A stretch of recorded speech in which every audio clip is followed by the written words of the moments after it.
കമൽഹാസനും മണിരത്നവും നായകൻ എന്ന ചിത്രം കഴിഞ്ഞ 3 പതിറ്റാണ്ടിലേറെ കഴിഞ്ഞ് ഒന്നിക്കുന്ന ചിത്രം എന്ന നിലയിൽ പ്രേക്ഷകർ ഏറെ കാത്തിരുന്ന ചിത്രമാണ് തഗ് ലൈഫ്.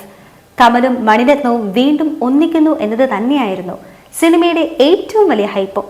ഇപ്പോഴിതാ ചിത്രത്തിന്റെ പ്രേക്ഷക പ്രതികരണങ്ങൾ പുറത്തു വരികയാണ്. ആദ്യ ഷോ പൂർത്തിയാകുമ്പോൾ സമ്മിശ്ര പ്രതികരണങ്ങളാണ് സിനിമയ്ക്ക് ലഭിക്കുന്നത്. പേര് പോലെ തന്നെ ജീവിതത്തിൽ ജനിച്ചു വീടുന്ന സമയം മുതൽ തഗ്ഗായി ജീവിക്കേണ്ടി വരുന്ന രംഗരായ ശക്തിവേൽ എന്ന ഗാങ്സ്റ്ററിന്റെ ജീവിതകഥയാണ് ചിത്രം പറയുന്നത്.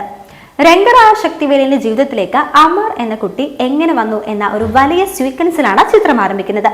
അമറിന് ആ രംഗത്തിൽ സ്വന്തം പിതാവിനെ നഷ്ടപ്പെടുന്നു. അനിയത്തി ചന്ദ്രയെ കൈവിട്ടു പോകുന്നു. അവിടെ നിന്ന് അമറും ശക്തിവേലും ഒന്നിച്ച് യാത്ര തുടങ്ങുന്നു. ഇതേ യാത്ര അവസാനം എവിടെ തുടങ്ങിയോ അവിടെ തന്നെ അവസാനിക്കുന്നു. ഈ രീതിയിലാണ് ചിത്രത്തിന്റെ ഒരു കഥാഗതി മുന്നോട്ട് പോകുന്നത് എന്ന് തന്നെ പറയാം. കൃത്യമായ ഇമോഷണൽ ഹൂക്കുകളോടെ കഥാപാത്രങ്ങളുടെ അഭിനയ ചാരുതയിലും ഫ്രെയിമുകളിലും പ്രേക്ഷക ഹൃദയം കീഴടക്കുന്ന പതിവ് മണിരത്നം ശൈലിയാണ് ഈ ഗാങ്സ്റ്റർ പടം. കമൽഹാസൻ എന്ന ഉലക നായകനെ വൻവിളി നായകനായി അവതരിപ്പിക്കുന്ന ചാരുത പലയിടത്തും കാണാനുണ്ട്. ഗാങ്സ്റ്റർ എന്ന വിശേഷണത്തിൽ തന്നെ അപ്പോർജനറ്റിക്കലായ റിലേഷൻസ് അയാൾക്ക് ലൈഫിലുണ്ടെന്ന് സ്ഥാപിക്കുന്നുണ്ട് രചയിതാവ് കൂടിയായ സംവിധായകൻ. അത്തരത്തിലൊന്നാണ് തൃശ്ശയുടെ ഇന്ദ്രാണി രംഗരായ ശക്തിവേൽ ബന്ധം.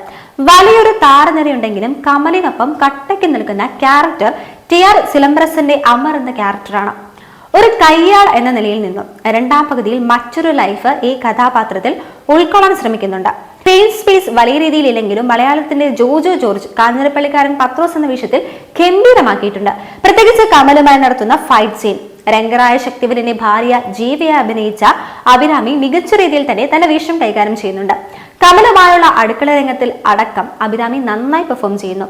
നാസർ, അശോക്, സെൽവൻ, അലി ഫൈസൽ, ഐശ്വര്യലക്ഷ്മി ഇങ്ങനെ ഒരു താരനിര തന്നെ ചിത്രത്തിലുണ്ട്.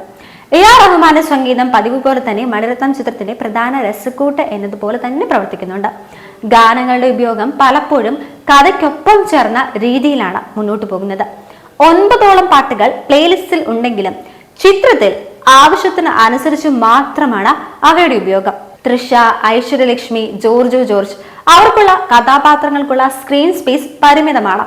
എങ്കിലും അവർ അവരുടേതായ ഭാഗങ്ങൾ നന്നായി തന്നെ അവതരിപ്പിച്ചിട്ടുണ്ട്. ചിത്രത്തിലെ വളരെ നിർണായകമായ ഇന്റർവൽ ബ്ലോക്കിൽ ഉപയോഗിക്കുന്ന പശ്ചാത്തല സംഗീതം നന്നായി വർക്ക് ചെയ്തിട്ടുണ്ട്. രവി കെ ചന്ദ്രന്റെ ക്യാമറ, ശ്രീകർ പ്രസാദിന്റെ എഡിറ്റിംഗ്, അൻപ അറിവിന്റെ സൗണ്ട് കോറിയോഗ്രാഫി എന്നിവയെല്ലാം ചിത്രത്തിന് വലിയ മുതൽക്കൂട്ട് തന്നെയാണ്. പുതുമകൾ അവതരണത്തിൽ പുലർത്താൻ ശ്രമിക്കുന്നതിനും അപ്പുറം പലവട്ടം ഒരു ഗാങ്സ്റ്റർ സിനിമയിൽ നാം കണ്ടുമറന്ന രീതിയിൽ തഗ് ലൈഫിലും വന്നിട്ടുണ്ട്. അതിനാൽ തന്നെ എല്ലാവരുടെയും മാസ് സങ്കല്പങ്ങളെ ഇത് തൃപ്തിപ്പെടുത്തുമോ എന്ന് പറയാൻ സാധിക്കില്ല.